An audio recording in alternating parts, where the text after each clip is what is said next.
100 നിനക്ക് ഒന്ന് പിടിച്ചിരുന്നിട്ട് എന്താ കാര്യം?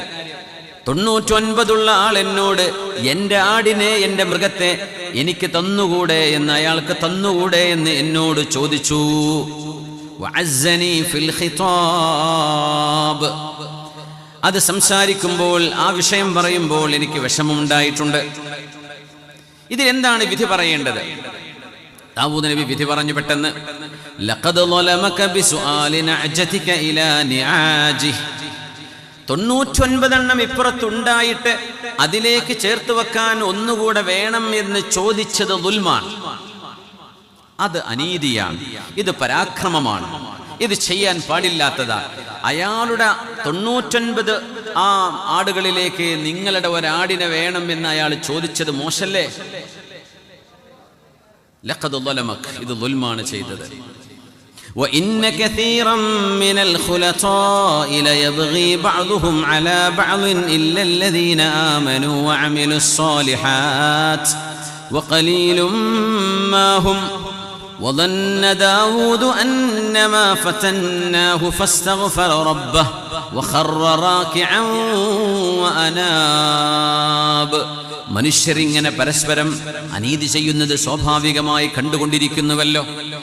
സമ്പന്നൻ, ചെറിയ മുതലാളിമാരായ ആളുകൾ തൊഴിലാളികളെ ചൂഷണം ചെയ്യാണോ? ഇങ്ങനെ പല ആളുകളും ചെയ്തു കാണുന്നു. ഇതെത്ര മോശമാണ് എന്ന് പറഞ്ഞു ദാവൂദ് നബി അലൈഹിസ്സലാം വിധി പറഞ്ഞു കഴിഞ്ഞപ്പോഴേക്കും ഈ 2 മനുഷ്യരെയും കാണാനില്ല, ഡിസപ്പിയർ, ആളെ കാണുന്നില്ല. അപ്പോഴാ ദാവൂദ് നബിക്ക് മനസ്സിലായത് ഇത് മനുഷ്യരായിരുന്നില്ല, അള്ളാഹുവിന്റെ മലക്കുകളായിരുന്നു. وظن داود أنما فتناه, ദാവൂദ് നബിക്ക് ബോധ്യമായി ഇത് അള്ളാഹു നൽകിയ പരീക്ഷണമായിരുന്നു. അങ്ങനെ ആടുകുട്ടികളുമില്ല, ഒരാൾ ചോദിച്ചിട്ടില്ല, പക്ഷെ ഇതൊരു പരീക്ഷണമായിരുന്നു. ഫസ്തഗ്ഫറ റബ്ബഹ്, ദാവൂദ് നബി അലൈഹിസ്സലാം അള്ളാഹുവിനോട് പൊറുക്കലിനെ ചോദിച്ചു. എന്തിനാണ് ഇവിടെ പൊറുക്കലിനെ ചോദിച്ചത്? എന്താണ് ഈ പൊറുക്കലിനെ ചോദിക്കാൻ മാത്രം എന്ത് പ്രശ്നമാണ് ഇവിടെ ദാവൂദ് നബി പറഞ്ഞതിലുള്ളത്? നമ്മുടെ ചാനലിൽ ആർക്കെങ്കിലും ഒരു ഉത്തരം തോന്നുന്നുണ്ടോ? എന്തുകൊണ്ട് ദാവൂദ് നബി ഇവിടെ അള്ളാഹുവിനോട് പൊറുക്കലിനെ ചോദിച്ചു? ദാവൂദ് നബി പറഞ്ഞു ഉത്തരത്തിൽ വല്ല കുഴപ്പമുണ്ടോ? ഉത്തരം പറഞ്ഞാൽ 500 രൂപ സമ്മാനമുണ്ട്. 2 മിനിറ്റ് കൊണ്ട് ഉത്തരം പറയണേ. അറിയുന്നവർ കൈപൊക്കുക, ഒന്ന് മുമ്പിൽ വന്നിട്ടോ മൈക്ക് പിടിച്ചിട്ടോ ഒന്ന് പറഞ്ഞു തരണേ. എന്തുകൊണ്ട് ദാവൂദ് ഫസ്തഗ്ഫറ റബ്ബഹു, ഈ പറഞ്ഞ വിഷയത്തിൽ ദാവൂദ് നബിക്ക് എന്ത് തെറ്റാ പറ്റിയത്? തഫ്സീറൊക്കെ പഠിക്കുന്ന കുട്ടികളല്ലേ? ആർക്കെങ്കിലും ഉത്തരം അറിയുന്നൊരു കൈപൊക്കണേ. 2 മിനിറ്റ് കഴിഞ്ഞാൽ 500ന്റെ ചാൻസ് പോകുവേ. കൈപൊക്ക ചാലിമ്യങ്ങൾക്കാണ് കേട്ടോ ചാൻസ് ഉള്ളത്. സമ്മാനം കൈപൊക്കല്ലേ? ആരെങ്കിലും ഉണ്ടോ? വേഗം വന്നോളേ, ഇപ്പൊ കിട്ടും സമ്മാനം. എന്താണ് ദാവൂദ് നബിക്ക് ഈ വിഷയത്തിൽ തെറ്റുപറ്റിയത്? ആരും അറിയില്ല. ഞാൻ ഉത്തരം പറയണേ, സമ്മാനം നഷ്ടപ്പെടുവേ. ആർക്കെങ്കിലും ഉത്തരം കിട്ടിയിട്ടുണ്ടോ? എന്തുകൊണ്ട് ദാവൂദ് നബി അലൈഹിസ്സലാം അള്ളാഹുവിനോട് പൊറുക്കലിനെ ചോദിച്ചു? തെറ്റ് പറ്റുമ്പോഴേ പൊറുക്കലിനെ ചോദിക്കുക. എന്ത് തെറ്റാണ് ദാവൂദ് നബി അലൈഹിസ്സലാമിന് ഇവിടെ സംഭവിച്ചത്? 99 ആടുകുട്ടികളുള്ള ഒരാള്, മോനുവാ ഒരു പേര് അടുത്തേക്ക് പേര്, മാഷാ അല്ലാഹ്, ഒരു കുട്ടി ധൈര്യം കാണിച്ചല്ലോ. ഇനി അടുത്ത ആൾ പറയും, ഞാനും പറഞ്ഞോളാം. അതല്ല, ആദ്യം പറയുന്ന ആൾക്കാണ് അതിൻ്റെ ആ ഒരു സമ്മാനം കൊടുക്കേണ്ടത്. എന്തെങ്കിലും പേര്? സൈൻ. എന്താണ്? സയ്യിൻ. സയ്യിൻ എന്ന പേര്. എന്താ ഉത്തരം? നിങ്ങളുടെ അടുത്തേക്ക് വരെ. വേറെ ആരെങ്കിലും ഒരു 2 ആളെയും കൂടെ ഞാൻ ക്ഷണിക്കണേ. ഇതിൽ ആരാണോ കറക്റ്റ് ഉത്തരം പറയുന്നത് അവർക്ക് നമുക്ക് സമ്മാനം കൊടുക്കണം. അപ്പോൾ ഉറങ്ങണമല്ലോ, എണീറ്റിട്ടോ, ഇപ്പോൾ റെഡി ആയിക്കണം. ഇങ്ങനെ പോവുകയാണെങ്കിൽ ഇനിയും സമ്മാനം വന്നാലോ. സയ്യൻ എന്ത് പറയുന്നു? അതിന് മുമ്പ് എന്തോ വിധി തെറ്റിയിട്ടുണ്ട്, അതിനു വേണ്ടി ഇസ്തിഗ്ഫാർ ചെയ്തതാണ്. ഈ വിഷയത്തിലല്ല. അങ്ങനെയാണ് മോൻ തോന്നുന്നത്? ഈ വിഷയത്തിൽ എന്തോ ഒരു പ്രശ്നം ഉണ്ടായിട്ടുണ്ട്. അതെന്താണെന്നാ ചോദ്യം. ഒന്നുകൂടെ ആലോചിച്ച് നോക്കി. ഉണ്ടോ അങ്ങനെ ആർക്കെങ്കിലും? ഇനി ഗൂഗിൾ ഉസ്താനോടൊക്കെ ചോദിച്ചിട്ട് വരും, ചിലപ്പോൾ ചില ആൾക്കാർ ഉത്തരേറ്റ്. നടക്കൂലേ? സമയം കഴിഞ്ഞു. സയ്യിദുനാ ദാവൂദ് അലൈഹിസ്സലാമിന്റെ മുമ്പിൽ വന്ന വിഷയത്തിൽ പരാതിക്കാരൻ പരാതി പറഞ്ഞതിൽ ഒരു പ്രശ്നമുണ്ട്. നിന്റെ ആടിനെ എനിക്ക് താ എന്ന് ഇവൻ എന്നോട് ചോദിച്ചു എന്ന് പറയേണ്ടിടത്ത് അയാൾ എന്ത് പറഞ്ഞു? ഇയാൾക്ക് 99 ആടുകൾ അവിടെ ഉണ്ട്, എന്നിട്ട് എൻ്റേത് ചോദിച്ചു എന്ന് പറയുമ്പോൾ വിധി പറയുന്ന ജഡ്ജിയുടെ മനസ്സിലേക്ക് ഒരു വികാരം കടന്നു വരും. ഇവിടെ ഒരു സഹതാപം കടന്നു വരും. ഓ, ഇത്ര ഉണ്ടായിട്ട് ഇയാൾ ചോദിച്ചോ? ശരിക്കും അത് വിധിയുടെ ഭാഗമല്ല, പ്രശ്നത്തിന്റെ ഭാഗമേ അല്ല. നിന്റെ പെൻസിൽ എനിക്ക് തരുമോ എന്ന് ചോദിച്ചു, അവൻ്റെ അടുത്ത് 99 പെൻസിലുണ്ട്, അത് വേറെ വിഷയമാണ്, അതിവിടെ പറയേണ്ട കാര്യമില്ല. ദാവൂദ് നബി അലൈഹിസ്സലാം അവിടെ മശാഇറിനെ പരിഗണിച്ചു എന്നതാണ് വിഷയം. അപ്പോഴാ പറയുന്നത്, ഓ ബിസുആലി നഅജതിക ഇലാ നിആജിഹി, അയാളുടെ 99ലേക്ക് നിന്റെ ഒന്ന് വേണമെന്ന് അയാൾ പറഞ്ഞോ? ശരിക്കും 99ന്റെ വിഷയം വിധിയുടെ ഭാഗമായി ജഡ്ജിയുടെ മനസ്സിൽ വരാൻ പാടില്ലായിരുന്നു എന്നാണ്. അതുകൊണ്ടാണ് വിധി പറയുമ്പോൾ മനുഷ്യന്റെ വികാര വിക്ഷോഭങ്ങൾ കടന്നു വരാൻ പാടില്ല. അത് ദാവൂദ് നബിക്ക് പറ്റിയ തെറ്റാണ്. നബി എന്ന നിലയിൽ മഅസൂമിങ്ങളാണവർ, പക്ഷേ ഖതഅൻ യലീഖു ബിജലാലി ഖദ്രിഹിം, അത്രേ പറയാൻ പറ്റുള്ളൂ. അവരുടെ ഇജ്തിഹാദിൽ സംഭവിച്ചത്. ഫസ്തഗ്ഫറ റബ്ബഹ്, അല്ലാഹുവിനോട് പൊറുക്കലിനെ ചോദിച്ചു ദാവൂദ് നബി അലൈഹിസ്സലാം. അയാൾ ചോദിച്ച തെറ്റാണോ അല്ലേ എന്ന് മാത്രമേ പറയാൻ പാടുള്ളൂ. അവിടെ ഈ 99 ഉണ്ടായിട്ട് അയാൾ ചോദിച്ചോ? അത് ജഡ്ജ് പറയേണ്ട കാര്യമല്ല. ജഡ്ജിനെ ഈ വിഷയത്തിന്റെ മുഖ്യധാരയിൽ നിന്ന് ജഡ്ജിന്റെ മനസ്സിനെ ഡൈവേർട്ട് ചെയ്യുന്നൊരു പോയിന്റ് അവിടെ ഉണ്ട്. ഇയാൾ ഇത്രയും ഉണ്ടായിട്ട് ഈ പാവത്തോട് പാവമോ മുതലാളിയോ എന്നത് അവിടെ വിഷയമല്ലല്ലോ. അങ്ങനെ ഒരു മനുഷ്യന്റെ വികാരത്തെ ഇളക്കിവിടുന്ന രീതിയിൽ മനുഷ്യന്റെ മനസ്സിനെ കയ്യിലെടുക്കാൻ ചില സബോണറി ഫാക്റ്റുകൾ ഉണ്ടാകും. അത് വെച്ചുകൊണ്ട് ചില ആളുകൾ ചില കേസുകളെ വാദിക്കും. ഒരു ഭരണാധികാരിയും ഒരു നബിയും എന്ന നിലയിൽ അതൊന്നും നോക്കാൻ പാടില്ല. പ്രശ്നമെന്തോ അതിനെയാണ് അഡ്രസ്സ് ചെയ്യേണ്ടത്. നിന്റേത് അയാൾ ചോദിച്ചത് അന്യായമാണ്, പക്ഷെ 99 ഉണ്ടായിട്ടും അയാൾ 20 ഉണ്ടായിട്ട് ചോദിച്ചാൽ അന്യായം തന്നെയല്ലേ? ഒന്നുണ്ടായി ചോദിച്ചാലും അന്യായമല്ലേ? ആ അന്യായം എന്നത് 99, 90, 200, 500 എന്നത് അവിടെ വിഷയമല്ല. പക്ഷേ ജഡ്ജിയുടെ മനസ്സിനെ സ്വാധീനിക്കാൻ ആ വാദിക്കുന്ന ആള് കടത്തിവെച്ച ഒരു പോയിന്റായിരുന്നു അത്. അതിൽ ദാവൂദ് നബിയെ നിങ്ങൾ വീഴാൻ പാടില്ലായിരുന്നു എന്നാണ് ഖുർആൻ തിരുത്തി കൊടുക്കുന്നത്. ഇതുകൊണ്ടാണ് നമ്മൾ പറയുന്നത്, നീതി എന്നത് ലോകത്ത് നടപ്പാക്കേണ്ട അള്ളാഹുവിൻ്റെ ഖിലാഫത്തിന്റെ ഭാഗമാണ്. ബിസ്മില്ലാഹിർ റഹ്മാനിർ റഹീം. وإذا جاءهم أمر من الأمن أو الخوف أذاعوا به ولو ردوه إلى الرسول وإلى أولي الأمر منهم لعلمه الذين يستنبطونه منهم. മനുഷ്യർക്കിടയിൽ പ്രശ്നങ്ങൾ ഉണ്ടാകുന്നത് സ്വാഭാവികമാണ്. തർക്കങ്ങളുണ്ട്, കുടുംബ തർക്കങ്ങളുണ്ട്, കുടുംബ കോടതികൾ നടക്കുന്നു, സിവിൽ കേസുകൾ നടക്കുന്നു, ക്രിമിനൽ കേസുകൾ നടക്കുന്നു, ലോക കോടതിയിൽ കേസുകൾ നടക്കുന്നു, UN കോടതിയിൽ കേസുകൾ നടക്കുന്നു, സുപ്രീം കോർട്ടുകളുണ്ട്, ഹൈക്കോർട്ടുകളുണ്ട്. ലോകത്ത് വിധിന്യായം പറയാൻ സംവിധാനങ്ങൾ ഒരുപാടുണ്ട്. ഈ പ്രശ്നങ്ങളിൽ ഒരു മനുഷ്യന്റെ ഹക്കായ അർഹതപ്പെട്ട ഒരു അവകാശം ഹനിക്കപ്പെടുന്ന എത്രയോ വിഷയങ്ങളുണ്ട്. പക്ഷേ അന്യായമായും മൻഅൻ വഹാത്തിൻ, അയാൾക്ക് കിട്ടരുത് എനിക്ക് വേണം എന്ന ഒരൊറ്റ ചിന്തയിൽ നിരപരാധികളായ മനുഷ്യരെ ജയിലിലടക്കാനോ അവർക്കെതിരെ കേസ് കൊടുക്കാനോ മുന്നോട്ട് വരുന്ന എത്രയോ മനുഷ്യർക്ക് താക്കീത് നൽകുകയാണ് വിശുദ്ധ ഖുർആൻ. ഭർത്താവിനെയും കൊണ്ട് വേറെ ഒറ്റക്ക് പുരയിൽ പോയി താമസിക്കണമെന്ന് മരുമോൾക്ക് ആഗ്രഹമുണ്ട്. എന്ത് ചെയ്യുന്നറിയോ? അമ്മായിമ്മ പീഡനം. കട്ടിൽ നിന്ന് എണീക്കാൻ പറ്റാത്ത അമ്മായിമ്മ വരെ എന്നെ ഉന്തി തള്ളിട്ട് നമ്മൾ കേസ് കൊടുക്കും. ഒരു വാക്കുകൊണ്ട് പോലും നോവിക്കാത്ത ഭർത്താവിനെ പറ്റി പറയും, അയാളിനെ അടിച്ചു തല്ലി എന്ന് പറയും. അതിന് 2 ആൾ സാക്ഷി നിൽക്കും. കോടതിക്ക് തെളിവുകളെ നോക്കാൻ കഴിയും. മനുഷ്യന്മാർ മനുഷ്യരിൽ വിധി പറയുന്ന ലോകമാണിത്. അന്യായം അന്യായമാണ്. പച്ചയായ നുണയായ വാദങ്ങൾ, നുണയായ കേസുകൾ. ആ നുണ കൊടുക്കുന്ന എന്തിനെന്നറിയോ?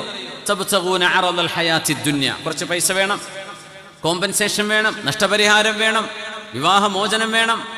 ഭൗതികമായ താല്പര്യങ്ങളെ മുന്നിൽ വെച്ചുകൊണ്ട് അന്യായമായി നടത്തുന്ന കേസുകൾ. ഒരു മുസ്ലിമിന് ഇത് ചെയ്യാൻ പറ്റുമോ? ഒരു മുസ്ലിമിന് 5 നേരം നിസ്കരിക്കുന്ന ഒരു മനുഷ്യന് ഇങ്ങനെ അന്യായ കേസുകൾക്ക് മകള് പറഞ്ഞാൽ ഉമ്മയും വാപ്പി സമ്മതിച്ചു കൊടുക്കാൻ പാടുണ്ടോ? ഇത് കഴിഞ്ഞാൽ പിന്നെ സ്വത്തിനെ ചൊല്ലിയുള്ള തർക്കങ്ങൾ. തൻ്റേതല്ലെന്നറിയാം, പക്ഷേ അന്യായമായും രേഖകൾ ഉണ്ടാക്കി മനുഷ്യരുടെ സമ്പത്തിനെ അപഹരിച്ചെടുക്കാൻ വേണ്ടി കേസ് കൊടുക്കുന്നത്. ഇങ്ങനെ നിങ്ങൾ ആലോചിച്ചു നോക്കൂ. നീതിക്ക് വേണ്ടിയും അവനവൻ്റെ ഹക്കിന് വേണ്ടിയും ചെയ്യുന്ന പ്രശ്നങ്ങൾക്കപ്പുറം അന്യായമായി മനുഷ്യരുടേത് പിടിച്ചുപറ്റാൻ വേണ്ടി മനുഷ്യൻ ചെയ്യുന്ന ഈ പ്രവൃത്തികൾ ഇന്ന് ലോകത്ത് കൂടിക്കൊണ്ടിരിക്കുകയാണ്. പെണ്ണുങ്ങൾക്ക് അങ്ങനെ വിചാരമുണ്ട്, പെണ്ണുങ്ങളുടെ ഭാഗമാണ് കോടതിക്ക് ഇപ്പോൾ തിരിയാൻ തുടങ്ങിയിട്ടുണ്ട്. ഏതെങ്കിലും ഒരുത്തൻ്റെ കൂടെ കാലം മുഴുവനും ചെലവഴിച്ചിട്ട് എത്രയോ കൊല്ലം കഴിഞ്ഞ് പിന്നെ പറയും പീഡനം. എത്ര വട്ടം തീവണം? 4-5 വട്ടം പീഡനം. അപ്പോൾ അതിൻ്റെ ഇടയ്ക്ക് ഗ്യാപ്പുണ്ടോ? ഗ്യാപ്പൊക്കെ ഉണ്ട്. ഒരു പീഡനം കഴിഞ്ഞ് 6 മാസം കഴിഞ്ഞിട്ട് അടുത്ത പീഡനം. എന്നിട്ട് അതൊക്കെ പീഡനമാ. ഹറാമുകൾ തന്നെയാണ്. ഈ ഉമ്മത്ത് അങ്ങനെ തന്നെയാണ് ഇതിനെ മനസ്സിലാക്കേണ്ടത്. ഒരു സെക്യുലർ സമൂഹത്തെക്കുറിച്ച് ആലോചിച്ച് നോക്കൂ. ആ ഒരു സെക്യുലർ വീക്ഷണത്തിൽ ജീവിക്കുന്ന ആളുകൾക്ക് പോലും സഹിക്കാൻ പറ്റാത്ത വിധം അന്യായങ്ങളെ കൊണ്ട് മനുഷ്യൻ വീർപ്പമുട്ടുന്ന ഒരു കാലഘട്ടം. മഹാനായ നബി തങ്ങൾ പറയുന്നു സല്ലല്ലാഹു അലൈഹി വസല്ലം, ലഹജ്ജുൻ യുഖാമു അലൽ അർളി ഖൈറുൻ ലിഅഹ്ലിഹാ മിൻ അൻ യുംതറൂ സബ്താ. ലഹജ്ജുൻ യുഖാമു അലൽ അർളി, അല്ലാഹുവിൻ്റെ ഒരു നിയമം മനുഷ്യർക്ക് അവകാശപ്പെട്ടത് ശിക്ഷകൾക്ക്, തിന്മകൾക്ക് ശിക്ഷയായി വിധിക്കപ്പെടുന്ന ഒരു ശിക്ഷ. അതിനാണ് ഹദ് എന്ന് പറയുന്നത്. പല അർത്ഥങ്ങളിൽ ഒരർത്ഥം അതാണല്ലോ. ലഹജ്ജുൻ യുഖാമു അലൽ അർളി ഖൈറുൻ ലിഅഹ്ലിഹാ മിൻ അൻ യുംതറൂ ശഹ്റാ. ഒരു മാസം ഇടമുറിയാതെ മനോഹരമായ മഴ ലഭിക്കുന്നതിനേക്കാളും ഖൈറാണ് അള്ളാഹുവിൻ്റെ ഒരു നിയമം കൃത്യമായും നടപ്പാക്കപ്പെടുന്നത് എന്ന് മഹാനായ റസൂലുള്ളാഹി സ്വല്ലല്ലാഹു അലൈഹി വസല്ലം.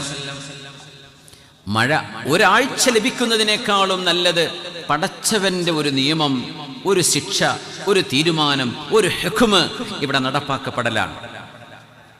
ഇത് പറയുമ്പോൾ മഴയെക്കുറിച്ച് നബി തങ്ങൾ സൂചിപ്പിച്ചത് ഒരാഴ്ച പെയ്യുന്ന മഴ. ഫൻദുറൂ ഇലാ ആസാരി റഹ്മത്തില്ലാഹ് കൈഫ യുഹ്യിൽ അർള ബഅദ മൗതിഹാ ഇന്ന ദാലിക ലമുഹ്യിൽ മൗതാ വഹുവ അലാ കുല്ലി ഷൈഇൻ ഖദീർ. മഴ പെയ്യുമ്പോൾ ഭൂമി തളിർക്കുകയാണ്, ഉണങ്ങിയ ഇടങ്ങളിൽ പച്ചപ്പ് വരികയാണ്, കതിരുകൾ ഉണ്ടാവുകയാണ്, തളിർക്കുകയാണ്, പഴവർഗ്ഗങ്ങൾ ഉണ്ടാവുകയാണ്.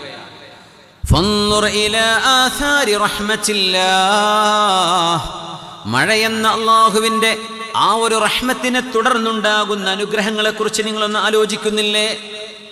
കൈഫ യുഹ്യിൽ അർള ബഅദ മൗതിഹാ, ഭൂമിക്ക് മരണം സംഭവിച്ചതിന് ശേഷം, ഭൂമിയെ അല്ലാഹു തആല മരിപ്പിച്ചതിന് ശേഷം എങ്ങനെയാണാവോ അല്ലാഹു ഭൂമിക്ക് ജന്മം നൽകുന്നത്? ഇന്ന ദാലിക ലമുഹ്യിൽ മൗതാ, ഭൂമിക്ക് മീതെ ജീവനോടെ നടന്നുകൊണ്ടിരിക്കുന്ന സർവ്വ മനുഷ്യരും മരിച്ചു കഴിഞ്ഞ് മണ്ണായി ചേർന്നാൽ പോലും ആ മനുഷ്യർക്ക് ജീവൻ കൊടുക്കാൻ കഴിവുള്ളവനാണ് ഈ മഴ പെയ്യിപ്പിക്കുന്ന പടച്ചതമ്പുരാനെന്ന് വിളിച്ചു പറയുകയാണിത്.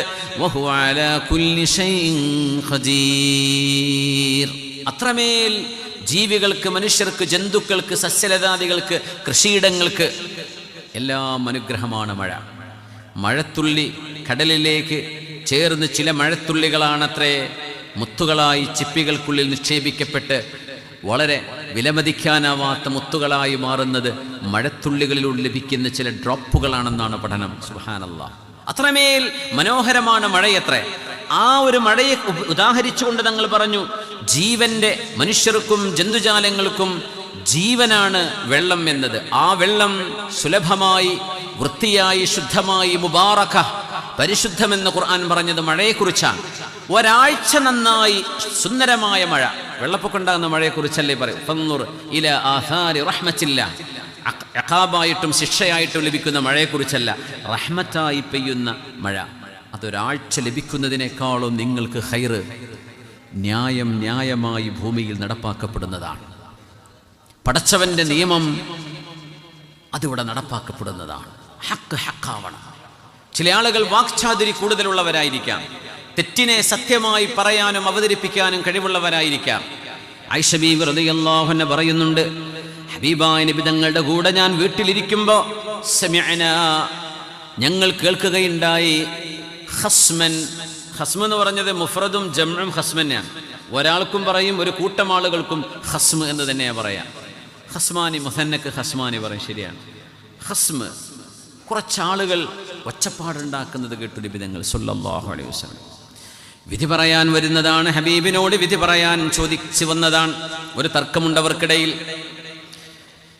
ഹബീബായ നബി തങ്ങൾ അവരിലേക്ക് തിരിഞ്ഞുകൊണ്ട് പറഞ്ഞു, ജനങ്ങളെ, നിങ്ങളിൽ നഷ്ടം സംഭവിച്ചവരുണ്ടാവും, നിങ്ങളിൽ അന്യായമായി അനീതിക്ക് വിധേയമായ ആളുകൾ നിങ്ങളിലുണ്ടാവും, നീതിയുടെ പക്ഷക്കാരുണ്ടാകും, ദുൽമ് ചെയ്യുന്നവരും ഉണ്ടാകും. നിങ്ങൾ എങ്ങനെയാണോ എന്നോട് വിഷയം അവതരിപ്പിക്കുന്നത്, ആ വിഷയത്തിൻ്റെ ബയ്യിന, അതിൻ്റെ തെളിവ് നോക്കി, യമീനുകൾ നോക്കി ഞാനതിന് വിധി പറയും. നിങ്ങളാരെങ്കിലും നുണ പറഞ്ഞുകൊണ്ടാണ് അന്യായമായി മറ്റൊരാളുടെ സ്ഥലമോ അയാളുടെ വീടോ അയാളുടെ വാഹനമോ എൻ്റേതാണ് എന്ന് പറഞ്ഞ് നിങ്ങൾ അവകാശം പറഞ്ഞു വരുന്നതെങ്കിൽ, നിങ്ങളുടെ വാക്ചാതുരി കേട്ടുകൊണ്ട് ഞാനത് വിശ്വസിക്കുകയും ചെയ്ത് നിങ്ങൾക്കനുകൂലമായി ഞാൻ വിധി പറഞ്ഞാൽ, ഓർക്കണേ, നരകത്തിൻ്റെ കഷ്ണമാണ് നിങ്ങൾക്ക് ഞാൻ വിധിച്ചു തരുന്നത്. ഇതുകൊണ്ട് പറഞ്ഞ രണ്ടുപേരും കരഞ്ഞു ഹബീബിൻ്റെ മുമ്പിൽ. വതനാസല, അവർ പറഞ്ഞു, നബിയെ, ഞങ്ങൾക്ക് പ്രശ്നമില്ല, തർക്കമില്ല. ഒരു ഭൂമിയെക്കുറിച്ചായിരുന്നു തർക്കം. രണ്ടാളും പറഞ്ഞു ഇത് എൻ്റേതാണ്. അവിടുന്ന് പറഞ്ഞു, നബിയേ, ഇത് ഞങ്ങൾ തമ്മിൽ വീതിച്ചെടുക്കാം റസൂലേ, ഇത് ഞങ്ങൾ തമ്മിൽ വീതിച്ചെടുക്കാം. ആ സ്ഥലത്തിൻ്റെ പകുതി എനിക്കും പകുതി അയാൾക്കും, ഞങ്ങൾ രണ്ടുപേരും തൃപ്തരാണ്. രണ്ട് പകുതി. അപ്പോൾ റോഡിൻ്റെ അപ്പുറം വേണോ ഇപ്പുറം വേണോ, തർക്കം വരും. നബി തങ്ങൾ പറഞ്ഞു, നിങ്ങൾ എന്ത് ചെയ്യണം, നറുക്കിട്ടോളൂ എന്ന് പറഞ്ഞു. ഈ നറുക്കിടുക എന്ന് പറഞ്ഞ സംഭവം ശറഅ് അംഗീകരിച്ചതാണ് എന്നതിൻ്റെ തെളിവുകളിൽ ഒരു തെളിവ് ഇതാണ്. തങ്ങൾ നറുക്കിടാൻ വേണ്ടി പറഞ്ഞു. അങ്ങനെ ഉണ്ടല്ലോ, സ്വത്ത് ഓഹരി വെക്കുമ്പോൾ ആ പൊളി വേണോ ഈ പൊളി വേണോ, ഇത് വേണോ അത് വേണോ, അപ്പോൾ നറുക്കിട്ട് കൊടുക്കുക. നറുക്കിട്ടു. ആ നറുക്ക് വീണതിനനുസരിച്ച് ആ സ്ഥലത്തിൻ്റെ ഓരോ ഭാഗവും ഓരോരുത്തരും വിധിച്ചെടുത്തു. ഒരു പ്രശ്നം പരിഹരിക്കേണ്ട ഒരു സാഹചര്യത്തിലേക്ക് എത്തും മുമ്പ് സ്വയം പരിഹൃതമായി എന്നതാണ്. എന്നെ പേടിച്ചെന്നറിയോ? നിങ്ങളുടെ വാക്കിൻ്റെ ചാതുരി കൊണ്ട്, വക്കീലിൻ്റെ നാവ് കൊണ്ട്, ഒരു വക്കീലിൻ്റെ അവതരണം കൊണ്ട്, ഒരു പക്ഷേ പച്ച സാധുവിൻ്റെ അന്യായമായ, അയാൾക്ക് അവകാശപ്പെട്ടത് അന്യായമായി കൈപ്പറ്റാനായിരിക്കും നിങ്ങൾ പോകുന്നത്. കോടതി അങ്ങനെ വിധിയും പറഞ്ഞേക്കും. നിങ്ങൾക്ക് ആ സാധനം കിട്ടിയെന്ന് വരും. പക്ഷേ നരകത്തിൻ്റെ കഷ്ണമാണ് നിങ്ങൾ ആ വാങ്ങിക്കുന്നത് കേട്ടോ. അമ്മായിമ്മയെ പറ്റി പീഡനത്തിൻ്റെ കേസ് കൊടുക്കുമ്പോൾ, ഭർത്താവിനെ സംബന്ധിച്ച്, ഭർത്താവിൻ്റെ പെങ്ങന്മാരെക്കുറിച്ച്, മരിച്ചുപോയ വല്യാപ്പാനെക്കുറിച്ച് ഒക്കെ കോടതിയിൽ കേസ് കൊടുക്കുമ്പോൾ പെൺകുട്ടി ഓർക്കണം, ഒരു നാളിൽ നീയും ഒരു അമ്മായിമ്മയായി മാറും. നിന്റെ മകളെയും നീ കെട്ടിക്കും, നിന്റെ വീട്ടിലേക്കും ഒരു മരുമകൾ വരും. നീ ഈ ചെയ്തതിൻ്റെ 10 മടങ്ങ് നിന്റെ കണ്ണിൻ്റെ മുമ്പിൽ നീ അനുഭവിക്കേണ്ടി വരും. അന്യായമായിട്ടിത് ചെയ്യരുത്. തൊലാക്ക് വേണോ, തൊലാക്ക് ചൊല്ലിപ്പിക്കോ, ഭർത്താവിനോട് പറയും, ചർച്ച നടക്കട്ടെ എന്നതിൽ കവിഞ്ഞ് അന്യായമായൊരു മനുഷ്യന്റെ സ്വത്ത് അപഹരിക്കാൻ നുണ പറഞ്ഞിട്ട്, കല്യാണം കഴിച്ച് കൊണ്ടുവരുമ്പോൾ 5 പവൻ ഉണ്ടാവില്ല, എന്നിട്ട് പറയും 50 പവൻ സ്വർണ്ണം ഉണ്ടായിരുന്നു, എൻ്റെ ഭർത്താവ് മൊത്തം അടിച്ചു മാറ്റിയതാണ്. തെളിവ് കൊണ്ടുവരാൻ പറ്റുമോ? അവൾ പറഞ്ഞതല്ലേ തെളിവുള്ളൂ. ഇവിടെ ഈ സാധു എന്നിട്ട് മരണം വരെ അധ്വാനിച്ചത് മുഴുവൻ ഈ കേസ് തീർക്കാൻ വേണ്ടി കൊടുക്കുക, അതും അന്യായമായി തിന്ന് നടക്കുക. ഇതൊക്കെ നല്ലതാണോ? ആണുങ്ങളെ പെണ്ണുങ്ങളെ നമ്മൾ ആലോചിച്ചു. പെണ്ണുങ്ങളെ കുറിച്ച് മാത്രം പറയല്ല, ആണുങ്ങൾ ഇങ്ങനെ ചെയ്യുന്നവരുണ്ടാകാം, പെണ്ണുങ്ങളുണ്ടാകാം. ആര് ചെയ്യുന്നുണ്ടോ അന്യായം അന്യായമാണ്. അള്ളാഹുവിൻ്റെ അർശ് വിറക്കുമെന്നാണ്. ഭൂമിയിൽ അദിലിനെതിരായി, നീതിക്കെതിരായി ഒരു സംഭവം നടക്കുകയാണെങ്കിൽ,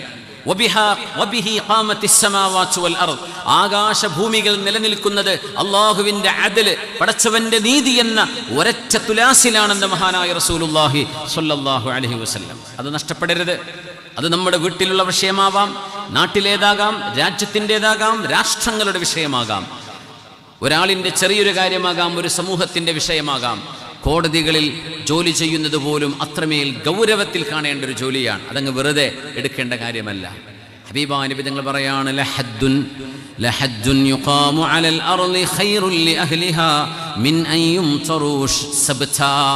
സബ്ത് എന്ന് പറഞ്ഞാൽ ഐ ഉസ്ബൂഅൻ, ഒരാഴ്ച മഴ ലഭിക്കുന്നതിനേക്കാളും ഖൈറാണ് അള്ളാഹുവിൻ്റെ ഒരു നിയമം, പടച്ചതമ്പുരാൻ നിങ്ങൾക്ക് നിശ്ചയിച്ച ഒരു നിയമം ഇവിടെ നടപ്പാക്കുക എന്ന് പറയുന്നത്. വെള്ളം അത്രമേൽ പരിശുദ്ധമാണ്. ജലം, മഴ, തങ്ങൾ പറഞ്ഞു ഒരാഴ്ച ലഭിക്കുന്ന മഴ. മക്കയിൽ മഴ കിട്ടാൻ പ്രയാസമാണ്, മദീനയിൽ മഴ പെയ്യുന്നത് കുറവാണ് അന്നത്തെ കാലം. ഇപ്പോൾ കാലാവസ്ഥകളൊക്കെ മാറി മറിഞ്ഞു. ഞാൻ ഇപ്പോൾ വരുന്നു, കഴിഞ്ഞ 4 ദിവസം മുമ്പ് വലിയ മഴയായിരുന്നു. അവിടെ മക്കയിലുണ്ടായിരുന്നു മഴ, തായിഫിലുണ്ടായിരുന്നു, ജിദ്ദയിലുണ്ടായിരുന്നു. ഇപ്പോൾ മഴ ഇഷ്ടം പോലെ പെയ്യുന്നുണ്ട്. മുൻകാലങ്ങളിൽ മഴയില്ല, വളരെ ചെറിയ സ്പ്രേകൾ മാത്രമേ ഉണ്ടാവുള്ളൂ. ഇതാണ് മഴ എന്ന് കാണാൻ മാത്രം.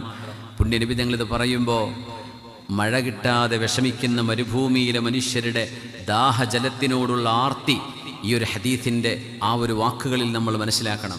മിൻ അൻ യുംതറു സബ്താ. എത്രയാണ് നബി തങ്ങൾ സല്ലല്ലാഹു അലൈഹി വസല്ലം ഇസ്തിസ്ഖാ നിസ്കരിച്ചത്. മസ്ജിദുൽ ഗമാമ എന്ന് പറയുന്ന പള്ളിയുണ്ട്. മദീന പള്ളിയുടെ മെഹ്റാബിലേക്ക് നിന്നാൽ ഹബീബായ തങ്ങളുടെ റൗള ഖിബലയിലേക്ക് നമ്മൾ നോക്കിക്കഴിഞ്ഞാൽ വലത് ഭാഗത്തെ എൻഡിൽ മസ്ജിദുൽ ഗമാമ, അവിടെയാ ഹബീബായ നബി തങ്ങൾ പെരുന്നാൾ നിസ്കരിച്ചിരുന്നത്. മഴയ്ക്ക് വേണ്ടി നിസ്കരിച്ചിരുന്ന സ്ഥലമാണത്. ഇസ്തിസ്ഖാ നിസ്കാരം നടത്തിയ സ്ഥലമാണ് മസ്ജിദുൽ ഗമാമ. ഇന്നവിടെ കാണാൻ പറ്റുമത്. അതിനിപ്പുറത്ത് സ്വഹാബിമാർ മസ്ജിദ് അബീ ബക്കറും മസ്ജിദ് ഉമർ മസ്ജിദ് ബിലാൽ മസ്ജിദ് അലിയിൻ, ഒരുപാട് മസാജിദുകളുണ്ട്. സുബ്ഹാനല്ലാഹ്. ഇന്നകും ശകൗതും ജദ്ബദിയാരികും വസ്തിഖാറൽ മത്രി അൻ ഇബ്ബാനി സമാനി. ഹബീബായ നബി തങ്ങൾ മഴയെ തേടി നിസ്കരിക്കുമ്പോൾ ഖുതുബ നിർവഹിക്കുകയാണ്. സുഹാബികളെ, ഇന്നകും ശകൗതും, നിങ്ങൾ പരാതി പറയുകയായിരുന്നുവല്ലേ, ജദ്ബദിയാരികും വസ്തിഖാറൽ മത്രി അൻ ഇബ്ബാനി സമാനിഹി, മഴ ലഭിക്കേണ്ട കാലത്ത് മഴ ലഭിക്കാതെ നിങ്ങളുടെ വീടുകളെല്ലാം വരണ്ടുപോയി എന്ന് നിങ്ങൾ അല്ലാഹുവിനോട് പരാതി പറയുന്നുണ്ടോ? നിങ്ങൾ തമ്മിൽ വിഷമം പറയുന്നുണ്ടല്ലേ? വഖദ് അമറകുമുല്ലാഹു അൻ തദ്ഉ, അല്ലാഹുവിനോട് ദുആ ചെയ്യണമെന്ന് അല്ലാഹു പറയുന്നു. വവഅദകും അൻ യസ്തജീബ ലക്കും, അല്ലാഹു നിങ്ങളുടെ ദുആഇന് ഉത്തരം തരാമെന്ന് അല്ലാഹു ഉറപ്പ് തന്നിരിക്കുന്നു എന്ന് പറഞ്ഞ് ബിസ്മില്ലാഹിർ റഹ്മാനിർ റഹീം അൽഹംദുലില്ലാഹി റബ്ബിൽ ആലമീൻ അർറഹ്മാനിർ റഹീം മാലികി യൗമിദ്ദീൻ എന്ന് പറഞ്ഞു. ലാ ഇലാഹ ഇല്ലല്ലാഹ് യഫ്അലു മാ യുരീദ്, അല്ലാഹു ഉദ്ദേശിക്കുന്നത് മുഴുവനും അല്ലാഹു ചെയ്യുന്നവനാണ്. അല്ലാഹുമ്മ അൻതല്ലാഹു ലാ ഇലാഹ ഇല്ലാ അൻത്, പടച്ചവനെ, മനുഷ്യനെ ഭൂമിയിലേക്ക് പറഞ്ഞയച്ചത് മനുഷ്യന്റെ ഉള്ളിൽ വികാരവും ചിന്തയും ഇട്ട് തന്നിട്ട് മനുഷ്യനെ ആരാധന കൊണ്ട് മലായിക്കത്തുകളെക്കാളും മലക്കുകളെക്കാളും ഉന്നതമായ ശ്രേണിയിലേക്ക് മനുഷ്യരെ ഉയർത്താൻ വേണ്ടി അല്ലാഹുവേ മനുഷ്യർക്ക് തക്ലീഫ് നൽകിയവനാണ് നീ. മനുഷ്യനോടുള്ള ആഹ്വാനം അതാണ്. ഷാഖ് ഉസ്താദോട് സംസാരിച്ചപ്പോൾ നിസ്കാരത്തിൻ്റെ പ്രാധാന്യത്തെക്കുറിച്ച് ഇങ്ങനെ പറഞ്ഞു വരികയായിരുന്നു. നഫീസ ബീവി റളിയല്ലാഹു അൻഹയെ കുറിച്ചൊക്കെ. നമ്മളിവിടെ വന്ന ദൗത്യം അതാണ്. നമ്മൾ ജോലി ചെയ്യണം, അധ്വാനിക്കണമൊക്കെ ശരിയാണ്. നമ്മുടെ ദൗത്യം എന്താ? സുജൂദിൽ കിടക്കാനാണ്, ഇബാദത്ത് ചെയ്യാനാണ്, അല്ലാഹുവിനെ അനുസരിക്കാനാണ്. അത് മലക്കുകൾ ഭക്ഷണവും പാനീയവും ഒന്നുമില്ലാതെ അള്ളാഹു സൃഷ്ടിച്ചയിടം മുതൽ ഖിയാമത്ത് നാൾ വരെ അള്ളാഹു ഉദ്ദേശിക്കുന്ന കാലം വരെ സുജൂദിൽ കിടക്കുന്ന മലക്കുകൾ, അങ്ങനെ തന്നെ റുക്കൂഇൽ കിടക്കുന്നവർ മടി വരൂലാണ്. ഇബാദത്തിൻ്റെ ഒരു ആനന്ദം ലഭിക്കും. മുഅ്മിനീങ്ങൾ അങ്ങനെയാണ്. നമ്മുടെ വികാരത്തെ, നമ്മുടെ ചിന്തകളെ നമ്മളൊന്ന് അടക്കി പിടിച്ചാൽ ഇബാദത്തിൻ്റെ മധുരമറിയാൻ കഴിയും. ആ മധുരമറിയുമ്പോഴാണ്, അറിഞ്ഞപ്പോഴാണ് അരിഹ്നാ ബിഹാ യാ ബിലാൽ, ബിലാലെ വാങ്ക് വിളിച്ചുകൊണ്ട് എനിക്ക് സന്തോഷം താ, നമുക്ക് സന്തോഷം താ ബിലാലെ, ഒന്ന് ഇഖാമത്ത് കൊടുക്കൂ എന്ന് നബി തങ്ങൾ പറഞ്ഞത് സല്ലല്ലാഹു അലൈഹി വസല്ലം. അരിഹ്നാ ബിഹാ യാ ബിലാൽ, അത് റാഹത്താണ്, അതിലൊരു സന്തോഷമുണ്ട്, ഇബാദത്തിൻ്റെ ഒരു ആനന്ദമുണ്ട്. അത് നഫ്സിനെ നിയന്ത്രിക്കുമ്പോഴേ ഉണ്ടാവുള്ളൂ. അതുകൊണ്ട് കഴിഞ്ഞിട്ട് വേണം സീരിയലിൻ്റെ ബാക്കി കാണാൻ. ആ നിസ്കാരത്തിലൊന്നും ആനന്ദം കിട്ടൂല. ഇത് കഴിഞ്ഞിട്ട് വേണം നേരത്തെ നിർത്തിവെച്ച സിനിമ ബാക്കി കാണാൻ. ഇത് സലാം വീട്ടിയിട്ട് വേണം ആ ക്രിക്കറ്റിൻ്റെ ബാക്കി റൺസൊക്കെ ഒന്ന് കാണാൻ. അവർക്കൊന്നും ഇത് ആനന്ദിക്കാൻ കഴിയില്ല. നമ്മുടെ ശഹ്വത്തുകളെ നിയന്ത്രിച്ചെങ്കിൽ മാത്രമേ ഇബാദത്തിൻ്റെ ആനന്ദമുണ്ടാവൂ, അല്ലെങ്കിൽ അതൊരു ഭാരമാണ്. അല്ലാഹുമ്മ അൻതല്ലാഹ് ലാ ഇലാഹ ഇല്ലാ അൻത്, അല്ലാഹുവേ നീയാണ് ഈ പ്രപഞ്ചത്തിൻ്റെ അധിപൻ, ആരാധനക്ക് അർഹതയുള്ളത് നീ മാത്രമാണ്. ആരാധിക്കപ്പെടുന്നത് പലതും ലോകത്തുണ്ട്, അർഹതയുണ്ടോ അവർക്ക്? മഅബൂദും ബിഹഖ്, അത് അല്ലാഹു ജല്ല ജലാലു മാത്രമാണ്. ഇസ്തിസ്ഖാഇന്റെ നിസ്കാരം നടക്കുമ്പോൾ പുണ്യനബി തങ്ങൾ പറഞ്ഞ വാക്കുകളാണിത്. അല്ലാഹുമ്മ അൻതല്ലാഹ് ലാ ഇലാഹ ഇല്ലാ അൻത അൻതൽ ഗനി വനഹ്നുൽ ഫുഖറാഉ ഇലൈക്, അല്ലാഹുവേ നീ മുതലാളിയാണ്, നീ സമ്പന്നനാണ്, നീ എല്ലാത്തിൻ്റെയും ഖസാന നിന്റെ കരങ്ങളിലാണ്. വനഹ്നുൽ ഫുഖറാഉ ഇലൈക റബ്ബേ, ഞങ്ങൾ നിന്നിലേക്ക് ആവശ്യക്കാരാണ്, ഞങ്ങളുടെ കയ്യിൽ ഒന്നുമില്ല റബ്ബേ, നീ പിടിച്ചു വാങ്ങിയാൽ ഒന്നുമില്ല, നീ തരുന്നതേ ഞങ്ങളുടെ കയ്യിലുള്ളൂ.